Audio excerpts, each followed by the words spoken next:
이정우 선수가 최근 한 경기를 쉬어가는 로스터로 포함되면서 시즌 3번째 선발 제외되는 일이 벌어진 적이 있었는데요. 콜로라도에게는 엄청난 행운으로 받아들여졌던 것 같습니다. 더그아웃에서도 자신만만한 환호 소리가 들렸고 타석에서는 마운드에 오르는 선수들 모두 타자들과 중견수를 상대하는 데 있어서 거침이 없었거든요. 물론 이정우 선수가 제외되는 데는 이유는 있었습니다. 이정우 선수를 아끼는 마음에 한 번씩 쉬게 만들어주려는 배려였다고 볼 수 있죠. 멀리 보고 가자는 마음이었을 테고요. 그런데 콜로라도 더그아웃은 8회 말 한순간 정적에 휩싸입니다. 팀이 3대4로 간신히 콜로라도가 승기를 가져가고 있지만 엎치락 뒤치락하는 상황 속에서 2-4-1로 찬스가 돌아오자 반멜빈 감독은 갑자기 이정우를 대타로 내보내겠다는 선언을 한 겁니다. 로키스는 이정우 없이 이길 수 있겠다는 자신만만함에서 한순간에 긴장감이 흐르는 상황으로 역전해 손에 땀을 쥘 수밖에 없었지만 말입니다. 아쉽게도 이정우의 공은 이루수 땅볼로 떨어지면서 아웃돼 안도의 한숨을 쉬게 됐지만 그만큼 팀과 리그에서 달라진 이정우의 존재감, 달라진 위상을 확인할 수 있는 순간이었죠. 그러다 보니 이정우 선수의 활약에 숟가락을 올리려는 미국 전문가들도 벌써 한둘이 아닙니다. 내가 타격폼을 교정해줬다, 내가 한국에서 헬멧을 가져올 수 있게 선을 대줬다 등등 다양도 하고 꼼꼼도 한데요. 내용이 어떻고 이유가 어떻든 이정우 선수가 잘 나간다는 방증으로 받아들이면 될 것 같죠. 오늘은 이정우 선수의 숟가락을 얹고 있는 자칭 야구도사들이 대체 어떤 말들을 하는지, 한국에서 온다는 헬멧 맞춤은 어떻게 진행되고 있는지, 또 기자들이 나서서 동양인에게 돈을 왜 이리 많이 주냐, 샌프란 망했다 라며 조롱하던 스스로의 말에 주워 담으며 자발적으로 사과하는 일이 어떻게 벌어진 건지에 대한 이야기 이모저모를 전해드리려고 합니다. 잇따른 심판의 길들이기 견제로 살짝 주춤한 이정우 선수 응원하는 마음 가득 담아 한번 끝까지 시청해주시길 부탁드립니다. 먼저 잠시 저희 광화문 브리핑 구독 설정도 부탁드리고요. 요즘 샌프란 구장에 가면 우리 스스로도 모르게 뿌듯해지고 가슴이 벅차오르기도 할 정도로 현지 분위기가 이정우는 신이다 라는 내용으로 정리되고 있습니다. 현지 팬들은 이정우를 가리켜 샌프란시스코의 왕자라고 표현할 정도였는데요. 그만큼 인기가 대단하다는 의미겠죠. 먼저 이정우가 타석에 서면 정후리 라는 응원 구호가 울려 퍼지는 게 일상이고 미국 팬들이 자발적으로 태극기를 구해와서 흔들기도 합니다. 실제로 샌프란의 광팬임을 자청하는 카일 웡씨는 시즌 티켓을 갖고 1년에 70경기를 볼 정도로 샌프란 구단을 사랑한다. 이렇게 국기를 가져오는 것이 팀의 주축인 이정우를 응원하는 방법 중 하나라고 생각했다라고 인터뷰를 하기도 했고요. 이정우의 별명으로 현지에서도 잘 알려진 바람의 손자라는 한글이 써진 모자를 쓴 미국 팬들도 한둘이 아닙니다. 이들은 하나같이 이정우가 흥미진진한 야구를 하기 때문에 더 좋아한다고 말합니다. 빠르고 수비도 잘하고 출루도 잘해서 팀에 정말 필요한 선수라는 겁니다. 물론 잘생긴 외모도 빼놓지 않았고 말입니다. 그런데 요즘 이정우에게는 고민이 하나 있었습니다. 심판들의 잇따른 판정 시비와 행동 제약으로 이정우 선수 스스로 약간 위축이 된 느낌이 드는 건데요. 다행히 구단에서도 방법을 찾아서 계속 해결해주기 위한 방법을 찾고 있다고 합니다. 가장 먼저 주목받은 것은 바로 헬멧이었습니다.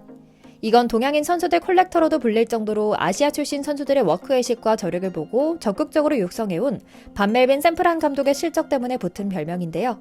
이번에도 멜빈 감독은 이름값을 합니다. 김하성에게도 허락됐던 것처럼 한국에서 한국인 두상에 맞는 맞춤형 헬멧을 주문한 건데요. 사실 모든 용품의 리그와 스폰서십을 맺고 함부로 개인용품을 사용할 수 없는 규정이 있기 때문에 맞춤 헬멧을 한다는 것은 사실상 불가능한 일이었습니다. 하지만 이정우 선수는 모든 불가능을 가능하게 만들어냅니다.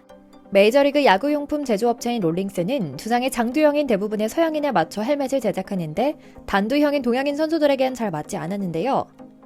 덕분에 사이즈가 큰 헬멧을 써서 축두부를 맞춘다 해도 앞뒤 공간이 남아 스윙하거나 뛰어가면서 헬멧이 훌렁 벗겨지는 일이 부지기수로 일어나는 겁니다.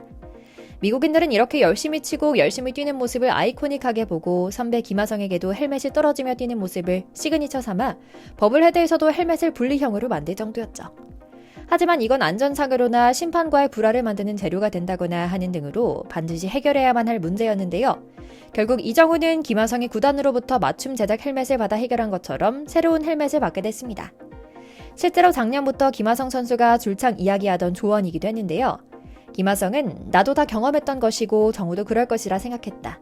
나의 사례가 있어서 정우는 조금 더 빨리 맞춤 제작 헬멧을 받지 않을까 싶다. 맞춤 제작 헬멧을 쓰고 나선 전보다 벗겨지지 않는다. 헬멧이 한국 것보다 많이 딱딱하고 강해 무게가 나간다. 조금만 뛰어도 흔들리면 빠지게 되는데 지금은 적응돼 괜찮다라고 말했죠. 실제로 별거 아닌 것 같아도 헬멧은 너무나 중요합니다. 주로 할 때 몸을 사리지 않는 이정우 성격상 헬멧 없이 상대 수비수와 충돌하면 또다시 큰 부상을 입을 수도 있고 말이죠. 다행히 이를 정확하게 알고 있는 반멜빈 감독도 일찍이 맞춤 헬멧 주문을 마쳤다고 합니다. 역시나 김하성의 전 은사였던 반멜빈 감독의 배려와 세심함 덕분이었죠. 이제 숨고르기를 하고 있는 이정우 선수는 다음 도약을 위해 몸과 마음을 다지고 있습니다. 이미 메이저리그에 퍼져있던 오버페이, 먹튀 딱지는 스스로 모두 정리했습니다. 스스로를 잘 관리하며 혼자만 잘하면 모든 것이 해결되는 판이 깔린 겁니다. 실제로 며칠 전 메이저리그 공식 언론 채널 MLB.com에선 메이저리그 구단 프런트를 대상으로 설문조사를 진행하기도 했는데요. 이정우의 이름이 수탈에 거론되기도 합니다. 어느 팀이 가장 큰 놀라움을 줬는가라는 질문에 샘프란이 8표를 받았는데 한 아메리칸 리그 관계자가 그들은 내셔널리그 서부지구에서 정말 잘하고 있다. 투수진이 예상보다 잘하고 있고 이정우가 큰 역할을 하고 있다라고 말한 겁니다. 팀이나 포지션을 말하다 떡하니 갑자기 이정우 이름이 명시된 것이죠. 뿐만 아니라 또 다른 내셔널리그 관계자는 바로 근거리에서 보던 만큼 상세한 분석을 내놓기도 합니다. 가장 놀라움을 준 선수는 누구인가? 라는 질문에 이정우가 무려 9표를 받은 건데요. 단 20명에게 질문을 건넸던 것을 고려한다면 거의 절반에 가까운 표를 얻었던 것이죠. 물론 이건 사실 반대로 생각하면 이정우에 대한 기대감이 크지 않았다고 해석할 수도 있지만 말입니다. 한 내셔널리그 프런트 관계자는 작년 이정우의 계약은 오버페이로 보였다. 부상 전에도 그렇게 보였다.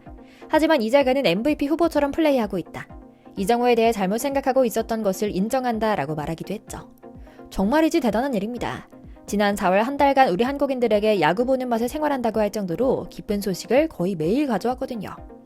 심지어는 이정우 선수가 샘프란 데뷔 몇 개월 만에 시즌 아웃이 됐던 데 대해 최악의 FA 계약 부문에서 공동 2위다라며 혹평한 언론사의 공식 사과도 받았습니다.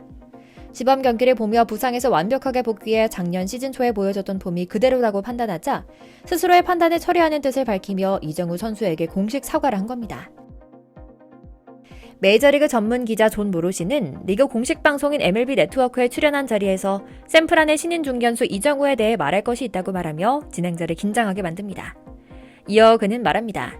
자이언츠 구단 관계자들과 여러 이야기를 나눴다. 이정우는 구단의 높은 기대치를 이미 넘어선 모습이다. 부상으로 한 시즌을 통으로 뺐는데도 이렇게까지 구단에서 믿고 기다릴 수 있는 건 그의 특별한 점을 발견했기 때문일 것이다. 그리고 나는 최근 경기에서 그의 폼을 확인했다. 최악의 계약 선수 중 하나로 선택했던 것을 후회하고 이정우에게 사과하고 싶다라고 말이죠. 물론 이렇게까지 관심을 받고 멋진 퍼포먼스를 보이자 상대팀의 분석도 치밀하고 빠르게 이루어지고 있습니다. 많은 경기를 치르진 않았지만 몇몇 경기에서 데이터를 토대로 이정우 선수에 대한 특징을 분석해 공유한 결과인 것 같죠. 이정우 입장에서는 이제 초구 스트라이크 존 공략에 어떻게 대처할지 고민을 해야 하는 상황이고요. 실제로 현지 언론 LA타임스의 스포츠 기사에서는 이정우를 잡기 위해 키움 히어로즈 시절은 물론이고 휘문고 시절의 영상까지 입수해 타구폼과 플레이 스타일을 연구하고 있다는 소식이 있다. 폭발적인 경기력을 보이는 신인 이정우의 행진이 어디까지 갈 수 있을지 지켜봐야겠다는 내용의 보도가 나오기도 했죠. 스포츠는 원래 기세 싸움이라고들 합니다. 요즘 인터뷰에서 보여주는 것처럼 늘 웃음 잃지 않고 행복 야구하길, 헬멧도 빨리 배송되어 이 문제를 해결하길, 이 감사하고 멋진 기회를 성공으로 이어갈 수 있길, 올해는 부디 몸과 마음 다치지 않길 기원하며 오늘 영상 마치겠습니다. 저희 광화문 브리핑 채널 구독, 좋아요도 부탁드리고요. 오늘도 시청해주셔서 감사합니다.